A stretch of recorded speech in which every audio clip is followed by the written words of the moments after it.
That's being every nice. other That's team being in the nice. world has either 6 or 7, you know, like unless you started a week ago. Yeah. Basically, and they're in this position, so they don't really. They're always going to be in a disadvantage in this best of threes, and that might be why they struggled even at the major. Is once they got into that 2-0 win, they get into the best of threes. They're always at a disadvantage in the veto here, and I think that's where the struggles come in. Okay. Especially now without Sirson, there's some maps. It's quite important to have a good opera on. So it makes it even more difficult because Sirson is that presence, just like you mentioned, how impactful he was at the major, how many clutches he posted, how much he carried them back into rounds and games. So it's a huge presence to miss, and it's just going to be very hard for Big, I think. Yeah, I guess in one sense it is lucky that they're bringing in Faven because he has experience with playing an op. Not necessarily as a main opper particularly, but again, he's a very, very good hybrid and secondary opper that's been around that way of playing for quite some time. So that might ease the pressure, but still, you're losing a dedicated star opper. So never going to be easy by any means. But yeah, the map veto for Big, again, Tapson mentioned it in the interview, they've only had 2 days to kind of prep, which was basically practicing, just like going through the motions, getting maps in with this 5 that they have for this tournament, and seeing how that blends in. But they're not going to have the opportunity to throw a spanner into the works for the veto, most likely. And if they do, that's probably something that they're not going to be that well prepared on, which is the downside for them. So yeah, 500, they're looking like a favorite going into it for me. Just not off of just the veto, but again, just form, and then having the consistency of playing with the same players. Yeah. Are you shocked that they've been able to, though, stay where they have done, considering this? Like, I would think many teams would fall down so much further. No, I think it's impressive they're even competing at some point. Okay. You know, you have to be honest. Like, if I had to change out, I've been in a scenario in old FPX, like we had to change basically in-game leader 4 or 5 times, stand-ins for each event, and it's extremely exhausting. And to switch out, there's so many details you discuss on a daily basis and update each other. You have triggers, you have these small keywords, and how you behave on sites together, what setups and what scenarios you go into, that you can't really just say and it will happen. That's not really how it works. It only gets like ironed out over time with those kind of things, and that's where you learn to pick up on tendencies from teammates and so on. And they're never gonna have that like Big, apparently, or at least not in 2022. No, that's true. In terms of when we look at 500, Ships for me right now is the one you want to rely on the most. I know he says that does a lot of the interviews and all his experience that comes in with it, but what do you think it's going to take from him to be able to mind game this, outside of just, like you guys said, hitting hard? Well, I mean, I don't think... I'm hoping for 500's sake that they don't necessarily put too much stock into, I guess, necessarily anti-stratting Big, because, again, Big are going to play differently from what they've done in the past. And it's hard to prep for Big right now because they're changing out very different players. It's not the same guy constantly being swapped out in and out of the lineup. So finding sort of reliability in Big's play might not be as easy as it would be versus other teams. So for Ships, again, I'm going to do it for him, and I'm going to say it. They're just going to have to play their own game. Oh, don't. Yeah, I'm going to take that for him. Simply because 500, as he kind of alluded to already, they have their set way. They have their brand of Counter-Strike that they like to play, and that's working for them. So don't necessarily change up too much in order to basically... take account of Big, because you can't necessarily know what kind of Big you're running into. So for me, I just want them to be level-headed. I want them to kind of go through the motions of using their time as talking things through. And I guess one of the benefits that they do have, that even though they are aggressive, they're not necessarily locked into a way of playing where that's the only thing they can do. They don't have to get map control within the first 20 seconds of a round. Annoying. Like, I don't know. They're super annoying to play against, because Ships is the type of guy that would just, you know, run BFs on Mirage, throw a lurk smoke, try to duel that B player constantly so that they can take mid control. He falls back and it just comes back again, tries for a little bit of a poke duel. And it's a constant pressure, especially on a stage environment, can make some players kind of panic, throw their Molotov smoke, drop it early so that they can return to that site and execute with kind of a free site at that point, because it's so strong and important, that utility in the defensive cases, to buy time for your teammates. And I think that they can get in a position where they can abuse that against Big. If they, for example, Sin loses his calm a little bit, they're pressuring him. All of a sudden, they have a little bit of an opening. Especially because, going back to the Sursen point, they don't have that big opper to necessarily like maintain control over mid-Mirage, for instance, right? Or like post them up on ticket to kind of have a bit of a view towards both Catwalk, Con, and A-Pit, all depending on, right? Like they don't have that reliability on the side of Big anymore, which again is something Skid can heavily abuse to where Big feel more threatened that they have to use utility early because they just don't want to get overran. So it's going to be very interesting to see how that plays out. And looking at this, guys, right, they surely will not be a team that anyone underestimates anymore, right? We're past that point. No, I think everyone knows that they are always this kind of like team that can beat anyone on any given day. I've at least had that in my head for years. You can never underestimate them. You could win 16-5 against them, and you could be completely destroyed by them and never find that solution because they're so good in that momentum space to find your adjustment and kind of countering it and pressuring you in the right way. So never to underestimate. Yeah, I mean, I've lived through that. Kind of, I've had that experience with them many a time. So one day they feel like, yeah, this is great. Like everything flowed well, and we were able to win, decently comfortably, decently comfortably. And then next day, 2 days, map. but then 2 days later you run into them again, and now you just feel like you have no idea what's going on the server, and you're just bombed out completely. So, yeah, never take them easy because they're never going to be an easy opponent. Simple as that. What do you think of their best map at the moment, though? Your favorite Vendetta, Overpass? Yeah. Again, personal biases aside, I have to give it to Skade. They're one of the few teams, especially at tier 2 levels, but I would also say that kind of extends into tier 1, that are consistently good at Overpass, which is a rarity, and a lot of that comes through their T side. Again, I think most teams, given enough chances, will post a pretty decent CT side, just off of the back of how the map is balanced and everything. But 500 are actually very, very good at playing the T side, and that has something to do with a little bit of a bias towards the B bomb site, which is becoming more and more of a trend. You're seeing the more successful the team is on Overpass, it's because they're taking more of the rounds to B. Simple as that. And I think if Big are kind of playing into the head as like, surely they can't do that 15 rounds in a row. If they kind of mind game themselves, start playing with 3 towards A to get early map control, etc., and don't find anything for it, that could get very, very dicey. But 500 are a consistently good Overpass team, which is a rarity. It's that comical, like, they've gone B 14 rounds in a row. Surely. Not again. Yeah, surely they're going to go A now. By the way, I'm clipping this whole segment. I don't think I've ever heard Vendetta talk so positively about Overpass, ever. No, positively about 500, not Overpass. Oh, Let's get that correct, because I don't like the map. I think it's the most one-dimensional map in the pool that we have, and it should be either altered or taken out. Any fans that come to the arena, just when you see Vendetta, just go up to him and ask him his thoughts on Overpass, ruin his day. Yeah, that's what I run out of the arena. He just gives go up. into hiding into the break room. Now, obviously, we just touched on that for 500, right?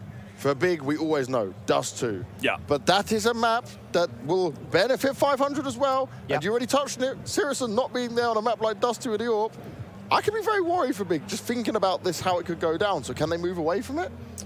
No. I don't think they can. I think that's the only option they have. Let's go. We're going over already. Game's done. I mean, it's one of those things where, they just have to do it. That's where they are the most, well-versed. They have the deepest playbook. They understand the map the best. I think their utility and how they utilize the map and move players around is just excellent. Obviously, Sursen is a huge part in that punishing sequence of their T sides, but they kind of just have to go with it. Yeah. Anyways. Yeah, but we tried to rack our brains about this yesterday, last night, like trying to think like, how can they alter the veto? Again, in the past, if you want to go back maybe like 6+ months, etc., we could have been like, yeah, nuke might be an option, right? But again, their nuke hasn't looked that solid as of late. And when you're changing out, again, a player back and forth, and now that you don't have Sursen to necessarily lock down Yard, where do you really go? Because one of the toughest things about nuke is actually maintaining good rotations on the CT side. And if you're constantly having new people who don't necessarily react the same way as the guy who was there the last tournament, it's bound to be chaotic, right? I mean, every movement changes your responsibility on the map, and it's one of the fewest or one of the, I think it's the only map that really happens where, ramp player can have to be B player, AWP needs to move ramp, and like there's so many things, and they get CT yard, we need to take another control, and it constantly happening. You miss the common that someone could have dropped T-event, all of a sudden you've lost a round on CT if you don't make the correct rotation. There's a lot of things that can happen, and especially now, mentioning again, a nuke on a stage setting can be very difficult Footsteps to play. go lost Yes. on that map when you're on the stage. Well, do you know what's no longer lost? It's Parlor, and we're ready to see our teams get onto the stage, so let's see how it's going to work out.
Ladies, gentlemen, everyone in this arena and watching from home, this is the Elisa Masters Espoo 2022! A special shout out to all of you in the arena that have taken the precious time out of your days to be here in person. It's much appreciated, and I'm looking forward to meeting more of you over the course of the event. Now, with that being said, my name is Parla, and I am your stage host. And let me tell you, myself and the Elisa crew, we have an amazing show in store. What are the details?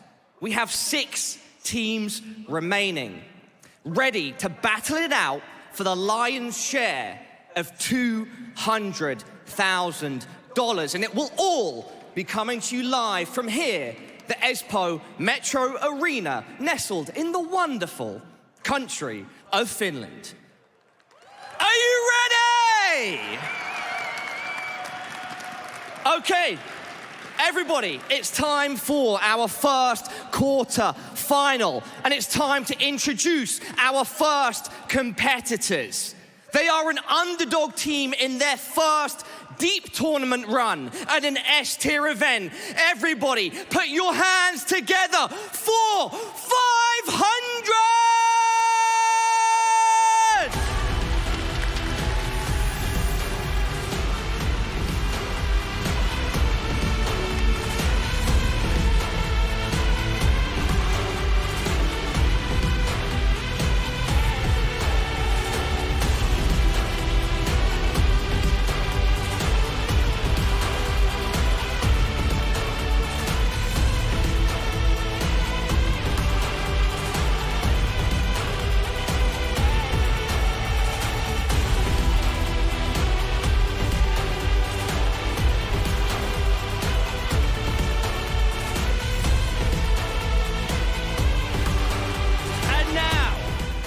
Opponents, a team that we all know and love.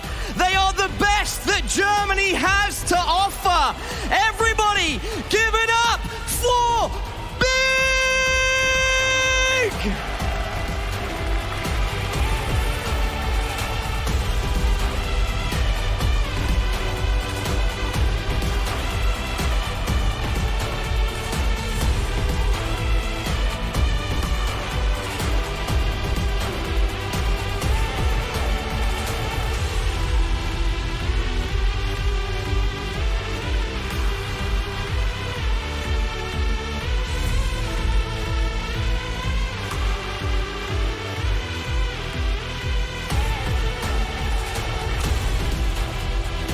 Okay, we've got our teams out on the stage. Let me get Gobby over from Big and Dennis Law from 500, a quick pre-match interview. Dennis Law, starting with you. As I said in my introduction, This is your first deep run as a team at an S-tier event. What is the mindset and the mood in the team right now? As I said in the previous interviews, we are not only here to just qualify for the playoffs or something. We're just here to win the tournament, no matter how silly it sounds to some people. So yeah, the mindset is kind of that. 500 here to win. Now, God B, a legend of the game. You got some fans in the crowd, mate. God B, you guys just missed out on the playoffs at the Rio Major. You're in the playoffs here at the Elisa Masters. Are you happy with the performance so far at the event? Yeah, so far I am very happy. I think we can still go much further, but at the moment I'm very happy because I think our group was very hard. And I think we played an amazing first day, even though it was very close that we are not even in the playoffs. But I think right now I'm pretty happy.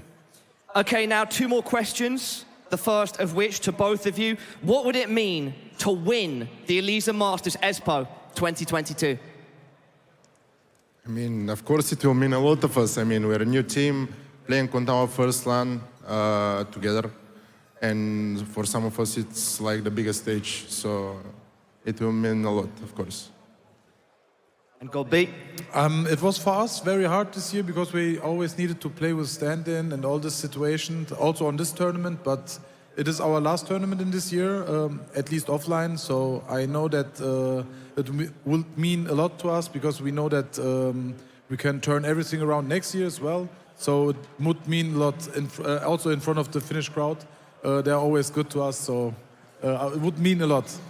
All right, and final one then, gentlemen. If there's anything you'd like to say to your opponents and the fans in the audience and watching at home. Just enjoy. Enjoy, everybody. Denislaw, I think the crowd like you too, mate. And God B, final words from you if you'd like to say anything to your opponents, the crowd, people at home. I wish them good luck, and I wish you as well a lot of fun, and let's enjoy the game. Amazing. Everybody, give it up for your competitors. 500 versus Big, the first quarterfinal here today at the Elisa Masters Espoo 2022. Desk, back to you.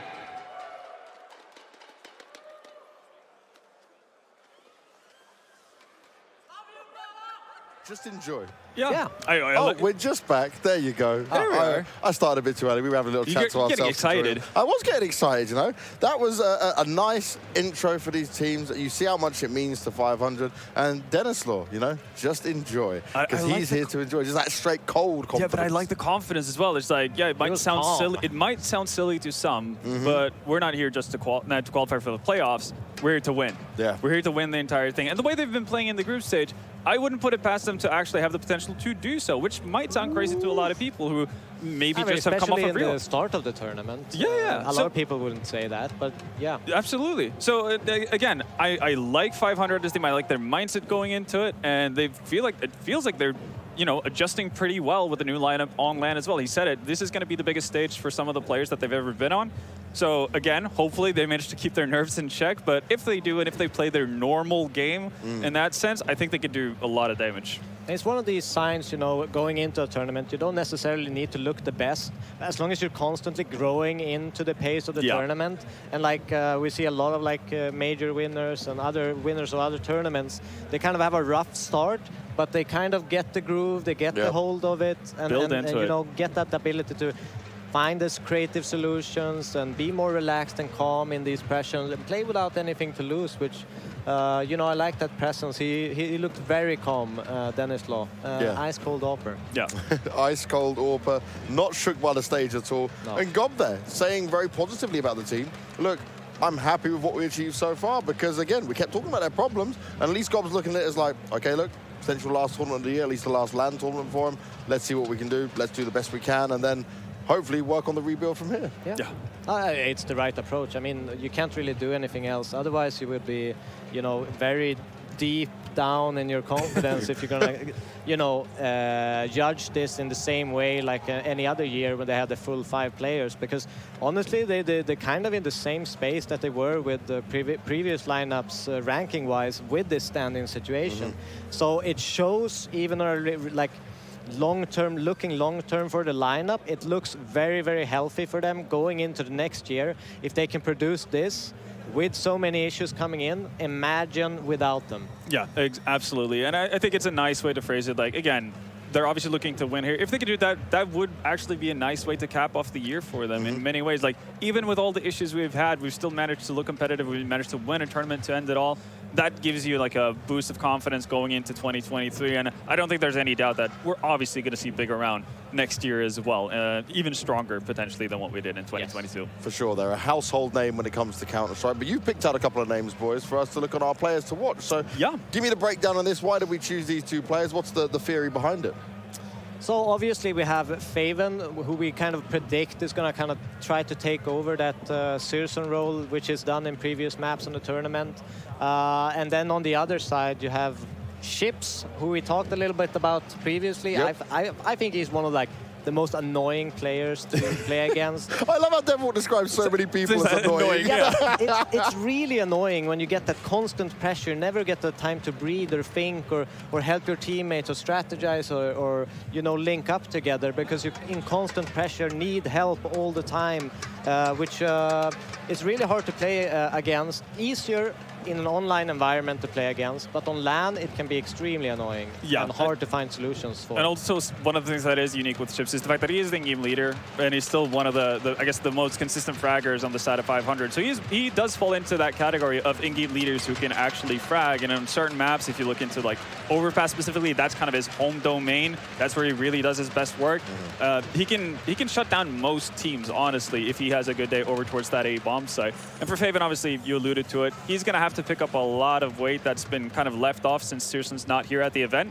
And we're not saying that he's going to basically step into the same positions as Searson, because he's not going to be playing over towards the A side on Dust 2, for example. He's still going to be around B slope, etc. But he is well versed enough with the off to actually pose a significant threat for opponents as well. And considering that this is his first tournament back, he had to obviously basically, well, have a pass at Rio. He wasn't there. It's going to be a great opportunity for him to kind of bounce back into things. And he was a big signing for Big. Like, he was meant to be the missing piece when he came in from Sprout. And he hasn't had the opportunity, he hasn't had the longevity, really, and the consistency to show that he's going to be the right guy to really, like, elevate Big. Now, coming into this, right, we've touched on so many of the points that we looked at, but you guys have given us kind of an overview of when it comes to this matchup, things that we should be focusing on before going into it. Basically we talked a little bit what are the kind of key points going into this game. We obviously had that bad luck big kind of scenario, but with them. But also the veto advantage, right? That's the first thing that comes to mind in this matchup, and that's predominantly because 500 has a very, very solid map pool, but also their vetoes work very well against Big. If you think about recent success, if you look back to Rio, like where are some of the maps where Big surprises, they beat Furia on Vertigo. Well, unfortunately for you, that's the permaban for 500, right? Now you're looking at what other options do you really have? Like, again, Skate play, or excuse me, 500, they do play Ancient again, so that's not necessarily any flex potential for Big there, because they have played it in the past, even though they vetoed it more and more as of late. That means that they have a weak Inferno, which used to be their permaban, so they can't necessarily flex that versus 500, who are very solid on Inferno. And the list kind of just continues to the point where it does feel like 500 has a veto advantage in that sense, where you do end up having them feeling pretty good about whatever 3 maps is going to pop out throughout a veto stage, whether it's Dust 2, Overpass, Mirage, and so on and so forth. I mean, we basically talked about Dust 2 and transitioning, you know, into our second point, which is the AWP question. Searson missing. Their home maps are very AWP heavy. They are very suitable for him as a player. And the way they play, the way they bait and move players into the gaps where he gets the picks, often in clutch scenarios, a extremely good clutcher, has that calm presence at all times. Really doesn't matter if he's probably winning a major or lifting the trophy, will look the same if you check his like kind of body language. So that could be a presence as well. Maybe they do have a little bit more energy now with but that can also be a make and break part. But it's going to be that Dennis Law, I think, is an extremely, you know, good explosive AWPer, has a lot of high multi-kills rounds to save 500 from these difficult situations. And sure, you can always, as a rifler, go in, get a little bit of an easy pick, you know, play the more standard way of AWPing. But when you get into those high pressure situations, one's coming, you know, behind you, like the 3 different positions, people coming to choose the right approach, can be very, very difficult to just jump in as a rifler as an AWP to figure those kind of things out, because there's a very different approach from if people know you have an AWP and people know you have a rifle. Yeah. They're gonna approach you very, very differently. Absolutely so. And the third part is bad luck big. Again, they've gone through so many different iterations of lineups over the course of the year. And also, they don't have the best track record when it comes to playing these guys, or at least the core of 500. They've played him in Elisa in the past, gotten knocked out by them. And I mean, just in Elisa as well, they haven't had the greatest of results. Actually, versus Bulgarian teams, they've gotten knocked out 3 times. So there's something in the water that kind of leads you to think that 500 might actually be able to do this. Yeah, you guys have given us these points, right? And it doesn't seem so positive for Big here, guys. I'll be honest. This is not looking great, but this is still a team with world-class players on, although it's all up in the air. Now let's try to understand where we're going to go when it comes to the veto. The veto is going to be massively important. You guys have touched on it. Is there an opportunity for Big to fight back, or is this all cut and dry? Are we just expecting Overpass and Dust 2 straight away, boys? We're pretty much expecting a Dust 2 pick from Big. 500, we were discussing they could either go for that Overpass, potentially Mirage. Yeah. And kind of, you know, probably more an Overpass pick. Oh, they did throw the they did. You spoke about it earlier, I did speak about the nuke. Everyone hated on me when I mentioned it, that because Syrson is not there, they shouldn't be playing nuke. Yeah. But it is one of those maps you can pick up a lot of T rounds without an AWP. Ooh, okay. So they're really throwing it in for Loop here. And to be fair, for 500, this feels more like a safer way to, well, not safer than necessarily Overpass, but this feels like still a very solid pick for them. Simply because, again, Big have had Inferno as a permanent for a long time, and they haven't played it a lot. But if you were 500, if you think about this AWPing question, would you really pick into maybe the only map you where can you play don't necessarily, without again, I would have rather seen an Overpass, and as a result, this is kind of why we expected 500 to pick Overpass, because it's not going to survive the second phase of vetoes. Yes. Big are going to remove that 100%. So I guess they just, like their Inferno better than what they do with their Overpass. Again, we have seen teams on Overpass, even for how good they usually are on average on the map, that they can get hard stuck on Overpass. I think that's probably the map in the pool right now, maybe together with Ancient, that has T-sides just not being able to do anything at all, right? Like, if you can't find an opening, if you can't find a direct hit, you're just stuck. So maybe that's why they've opted in for Inferno. Well, analysts, stop talk. Casters, start. We're going into our first game. We're starting off on Nuke. We were thrown a bit of a curveball, but it's our first quarterfinals game, and we're getting Big taking on 500 with Dweg and Jay. Thank you all. We are about ready to jump into our quarter-final match to kick things off here at the Elisa Masters Espoo playoffs. Eternal J, Dwayne here as usual, the last 2 years building up to this very moment, and everyone is having a hell of a time. Yeah, even starting off with Nuke, we've seen Big in invitationals before try and punish Pickett against Bulgarian teams. I think about when Fiend were in the event, and you know what happened? They got battered on this map. So this is an opportunity to turn things around, to get the results more positive this time around. And the track record for Big against Bulgarian squads in the online invitationals, I'm not sure whether that's going to track as well against 500, but certainly something to consider when you consider the generally poor performances that we've seen from this team in the online circuit in previous Elisa tournaments. Something always to keep your eyes on with how Big are doing with all the issues with rosters that we've seen over the course of the year, especially in this tournament as well. So many things to think about here for the Big side, but that Nuke curveball, man, that throws things out of whack for me. It does, but you also need to consider this. Skade play a lot of Nuke because teams try and pick it against them, and they actually end up finding that it's one of the highest played maps in the pool for them, because a lot of teams look at it and say, right, well, okay, we know that 500, they don't like Vertigo at all. Let's just get in a Nuke. Let's get in a Nuke. And what it ends up meaning is that these Bulgarians, they play Nuke all the time because of it. It does mean that one of those strong key maps that Big would always lean towards in Dust 2 is not going to be available for them, though, and that's something that could be a bit of a concern for me, the idea that won't work out for them, and the idea that you don't have that key strength, which obviously could still be exploited by a Bulgarian squad like a 500, but for me, I'm looking at that one thinking that strength being taken away could also be a bit of a hindrance for the Big side. Yeah, one thing that we do know is that the core of Denny, Rainwaker, and Ships have never lost to Big. We've seen 2 best-of-3s, a 2-0 in the quarterfinals of Pinnacle Full Series 1, and a 2-1 in the Elisa Invitational Summer. Both times, Jake, they've always come on top. Well, here we go, ladies and gentlemen. It's map number 1 of the quarterfinals of the Elisa Masters Espoo 2022. 500 500 taking on Big on Nuke. Big's map pick. They'll kick things off on the T side with our pistol round going live. And this is Big's chance to be able to get positive, be on the front foot and straight towards outside. Being able to cross over towards T-Red, but look at the info play towards Ram. Keto taking a lot of damage initially. Nikki towards outside, tapping heads and taking down Sen to kick things off.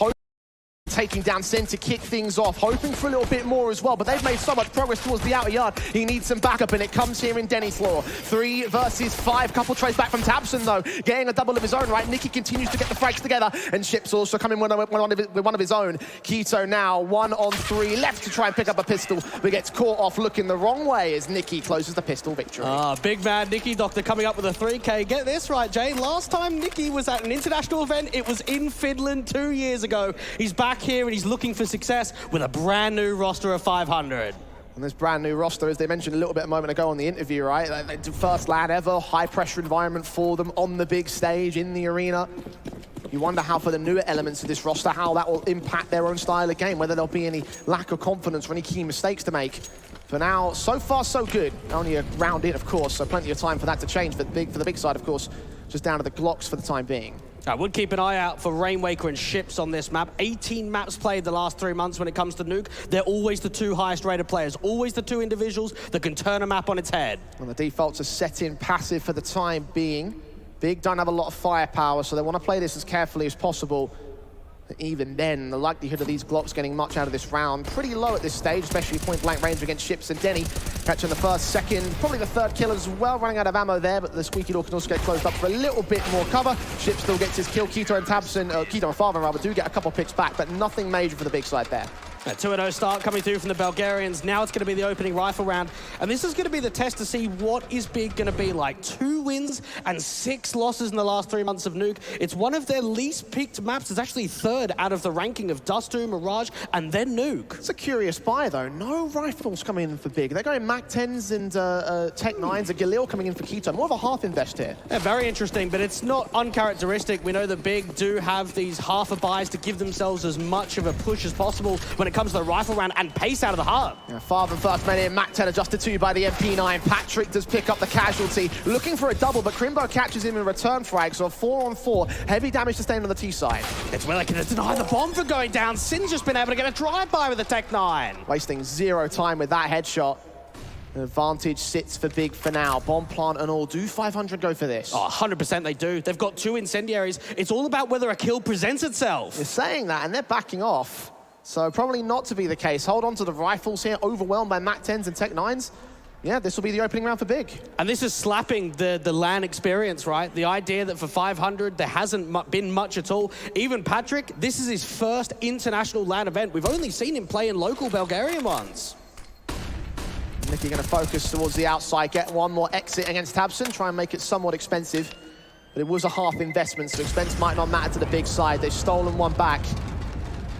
It's a vitally important start to them. Get those rifles out early. 3 of them staying in for the 500 team. Should enable another rifle round, though. And I think it shows this 1 kill here from Sin changed the complexion of the round. A straight spam through that main smoke allows so much more map coverage to get gained. Now back onto the rifle round, 500 do not have the worst of money situations, so they're going to be able to get M4s forward, and it helps the fact that 3 people were able to save there.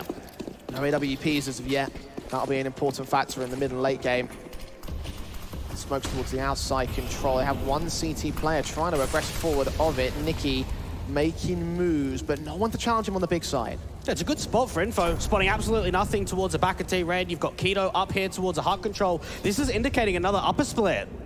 Patrick ready and waiting as part of the A defensive, mini-covered. Holding his nerve with 1 minute and 25 on the clock. They're just throwing utility out to try force out some sort of fight. Another early execution from the Big side. It just gets mowed down by Patrick. Ships comes up good as well. Tabson with 1 decent trade, but he's low HP. Still doubling up alongside Farthen. They've got it back to a 2-on-2. Tabson up close, ready for the backstab, but Patrick finds him flanked in for Mini. That bomb's still in the open, but Farthen has the sight. It's all about if he can get the bomb down, try and see if he can duel these fights out into the open. He's got to give himself some leverage of breaking the CTs apart, not allowing them to peek together. It's gone quiet. Denying information, looking to hunt for a frag. He's got plenty of time as well, so he can play this as he wants to. Try and get the bomb down. Get the extra cash injection. 500 though, they're waiting for him to draw out a fight. This is very clever, the way that they're giving the respect forward of the plan. Smart call eventually to try and force the fights from the CT side, make them move. Farven still checking his corners, still hunting for the right place at the right time. It's all down to timing from here. He's got to one player, unable to get the headshot for it, swing out in the open, and Patrick puts him away for 500 to take 3. Patrick stepping up massively in that round, gets a quadra, and you could see him towards that top Mustang position, turning away from the flashes, looking back down into the control. Between him and Ships, they're able to siphon off quite a strong crossfire, and it's Patrick with a quadra. Just didn't check the rafters, and that's where it all fell down for Big. CT side dominant, expecting the CTs to have a pretty dominant affair initially. Big, kind of disappointing follow-up to that half buy. Yeah, Patrick's one of the more unknown entities on this lineup as well. I remember him playing with Fate with a couple of years, ended up playing with Need Doctor with Nikki on the previous iteration to get themselves here. Plenty of experience from Bulgarians in the Elisa Invitationals, the online circuit over the pandemic.